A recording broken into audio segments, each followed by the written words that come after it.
Сайн байцгаана уу? Өнөөдөр бид худалдаа авалтын бүтэн процессыг товч байдлаар урсгаж үзье. Үүний тулд бид нэр хамгийн түрүүнд CRM системийнхаа төсөл үүсгэн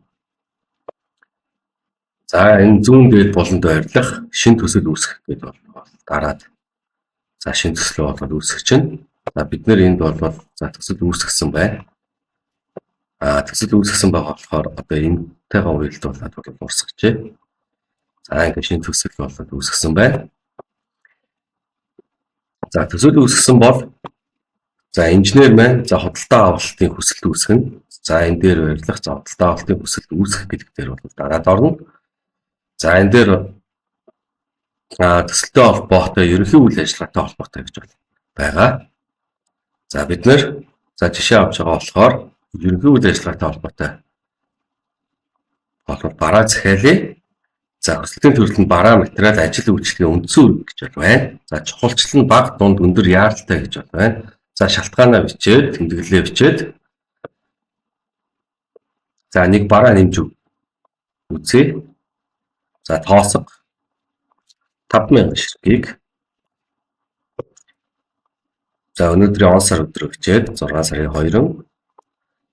Барилгын талбай дээр хамгийн сүүлийн байдлаар ирэх хугацаа 6 сарын 10. Дахиад нэг бараа нэмье. Жишээ нь хилта. Тоо хэмжээ 4000 ширхгийг. Өнөөдрийн он сар өдрийг бичээд барилгын талбай дээр хамгийн сүүлийн байдлаар хэрэгтэй огноо бичээд иймэрхүү маркаар 10-20 бараа болоод нэмж үсгээд хадгалах дарчээ. Хүсэлтийг илгээх дарна. Хүсэлт илгээснээр дарга батлна. Бид нэр эндээсээ гараад батлах хүнийхээ эрхээр оръё.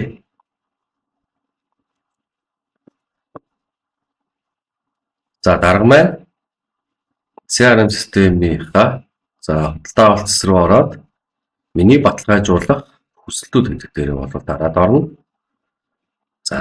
Энд ирсэн байна.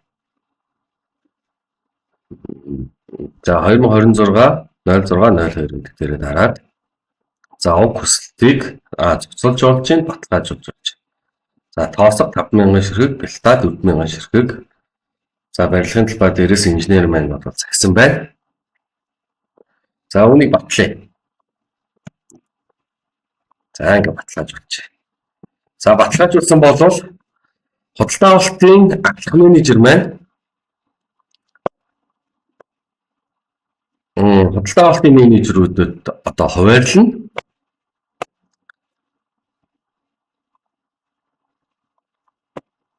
Бид нар гараад худалдаа авалтын менежерийн хэрэгээр ороод CRM системийн худалдаа авалт цэсний худалдаа авалтын хүсэлт хуваарлалтын самбар гэдэг дээр бол дараад орно. PR 2026-06-02 гэдэг дээр бол дараад 10, 20, 30 төрлийн бараа авах юм бол худалдаа авалтын менежерүүдэд хуваа хуваарлаж болно. Жишээ нь Батөржид тоосхыг судал. Үнийн судалгаа хий. Зовлоод болохоор бэлтаан дээр үнийн судалгаа хийгээд ингээд олон төрлийн бараа авах юм бол хуваан хуваарлаж болно. Бид нэг төрлийн бараа болохоор зөвхөн нэг худалдаа авалтын менежерт хуваарлчихъя. Самдарт үнийн судалгаа хийгээд хуваарлалаа. Худалдаа авалтын ахлах менежер бол ийм үйлдэлийг хийнэ. Эндээсээ гараад худалдаа авалтын менежер сандрынхаа эрхээр ороод энэ дээр мэдээлэл ирсэн байна. Гончигт танд худалдаа авалтын хүсэлт хуваарлагдлаа. Тэнгүүт надад хуваарлагдсан худалдаа авалтын хүсэлтүүд гэдэг дээр бол дараад орно. За энд ирсэн байна. PR 2026 06 20 02 гээд за тоосгон дээр за тоосго 5,000 ширхэг, бэлта 4,000 ширхэгээр за үнийн судалгааг эхлүүлье. За үнийн судалгааг эхлүүлээд за ажлын явцын түүх болвол энд бол харагдаж байна. За ингээ нэгдүгээр алхам зөвшөөрөх, судалдаа авралтын хуваарлтууд бол одоо яг цагтаа бол за хуваарлагдсан байна. За худалдаа авалтын ахлах менежер бол худалдаа авалтын менежерт бол хуваарлсан байна.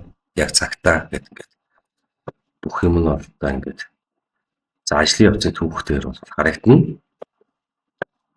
За нийлүүлэгчийн үнийн санал нэмэх гэдэг дээр дараад за нийлүүлэгчийн нэмий хувь хүн за хөргөлтийн хугацаа 3 хоногийн дотор хүргэнэ.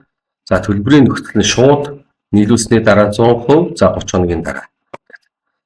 За бид нэр үүнийг хөргөлтгүй гэж үзье. За тооцоосон нийт өртөг нэмэгдэх дээрээ дараад за энүүн дээр тээврийн зардлаа оруулаад өгнө. За тээврийн зардал нь 150,000 төгрөг. За тооцоосон гайлын зардал, онцгой албан татвар, бусад зардал, тооцоосон нөөц гэдээ оруулж өгч болно.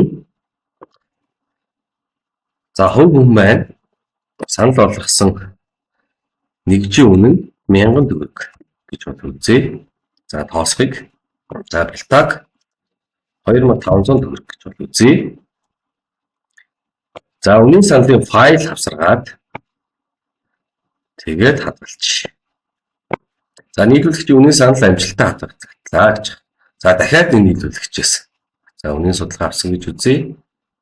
За цэдэ цэрэн дээрчээс за хөргөлтийн хоног 2 хоног төлбөрийн нөхцөл нь шууд төлбөрийн аргаар за үүнийг болохоор хөргөлттэй гэж үзье. За нэгжийн үнэ 950 төгрөгөөр за бэлтааг 2400 төгрөгөөр бол санал болгосон гэж үзье. За үнийн саналын файлыг бол хавсаргаад хадгалжээ. Иймэрхүү маркаар 4, 5, 10 төрлийн бол нийлүүлэгчдэр үнийн судалгаа хийж болно. За худалдаа авалтын менежер маань. За тэгээд дууссан гэж үзвэл үнийн судалгаа дуусгах гэдэг дээр бол дараад өгнө. За судалгаа хяналтанд амжилттай илгээгдлээ гэж. За амжилттай илгээгдсэн бол чанарын хяналт за төсвийн хяналт бол хийгдэнэ. За бид нэр за чанарын болоод ажилтан байна. За чанарын хяналтын дараалал гэж ороод за PR 2026 06 02 гэдэг дээр дараад за үнийн саналын харьцуулалт бол ингээд харчиж болж байна. Энэ дээр ингээд за энд хураангүй дэлгэрэнгүй гэж бод байна.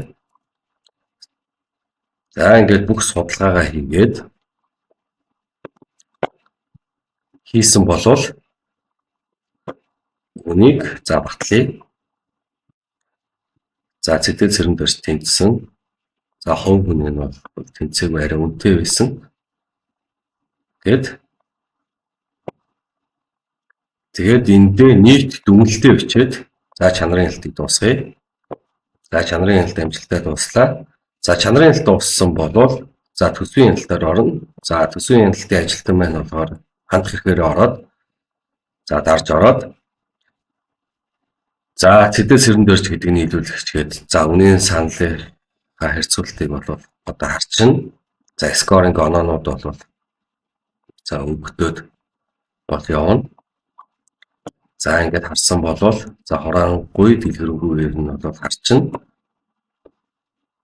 За энэ дээрээ бол за зөвшөөрөгдсөн. Энэ дээр бол за татгалцсан гэж жишээ нь ингээд явчих.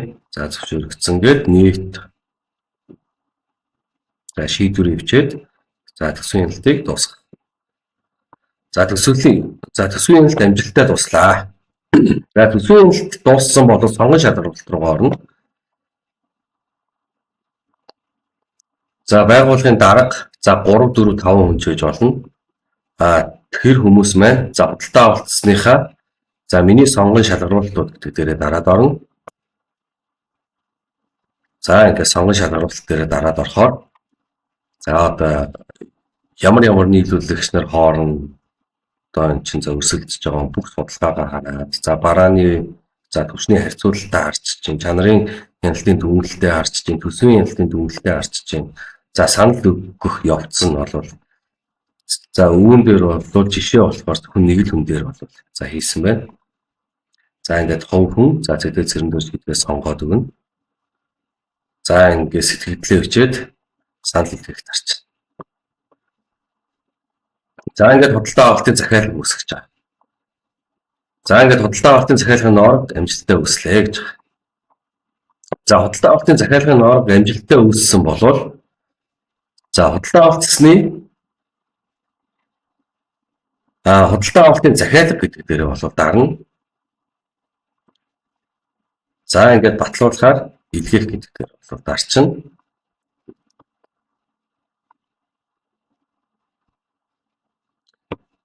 За ингээд байгууллагын дарга маань одоо ингээд за тоос 5,000 ширхэг, бэлтад 4,000 ширхэг, за оруулсан үн, нөөц, татваргүй үн гэдэг одоо бүх мэдээллүүдээ хараад үнийг энэ дээрээ за жишээ нь одоо ингээд энэ чинь зааж гарын үсгээ зураад баталжээ.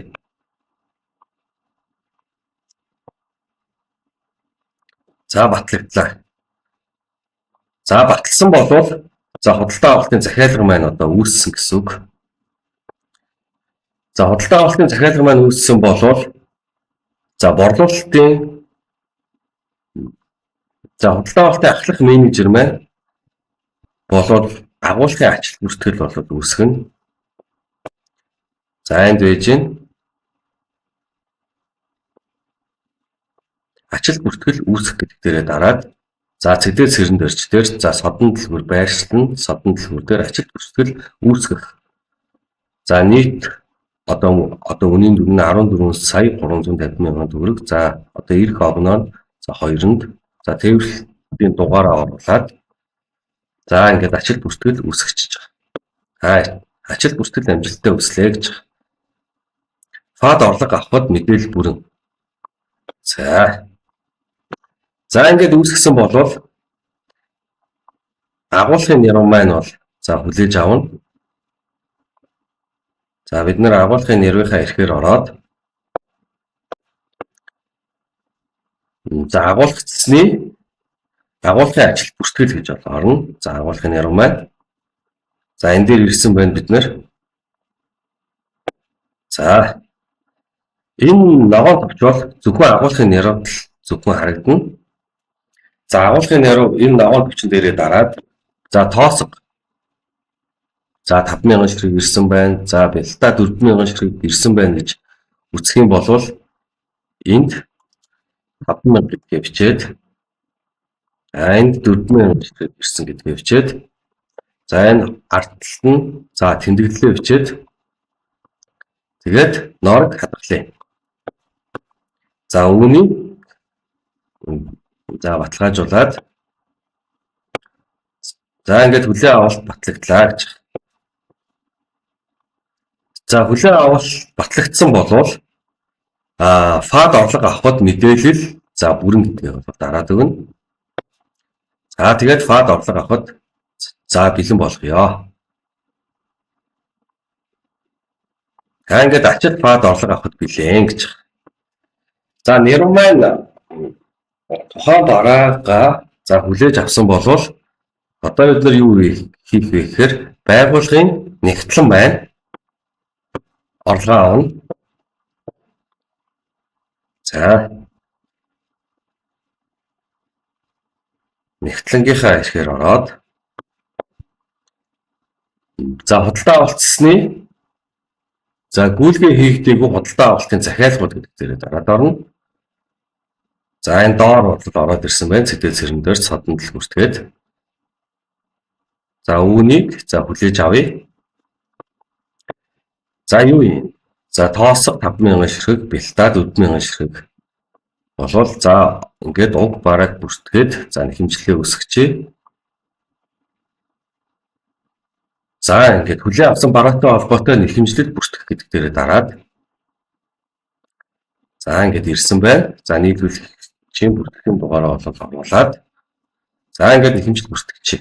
За нэхэмжил бүртгэгдсэн болвол за нэхэмжилтэй холбоотой за журналын бичлэгтэй бол ингээд харчиж байна. Нэхэмжлэл бүртгэгдсэн болвол нэхэмжилтэй холбоотой за төлбөрийг бол төлье. За аль данснаас за голомт банкны данснаас за хиндийн за цэдэр сэрэн дээрс нийлүүлэгчид за одоо ингээд бүгдийн төлөх гэдэг дээрээ дараад төлбөр бүртгэх. За төлбөрийн шилжүүлгийг болбол хэвлэж болж гин, мэйлээр илгээж болж гин, төлбөрийн шилжүүлгийг үзэж болж гин.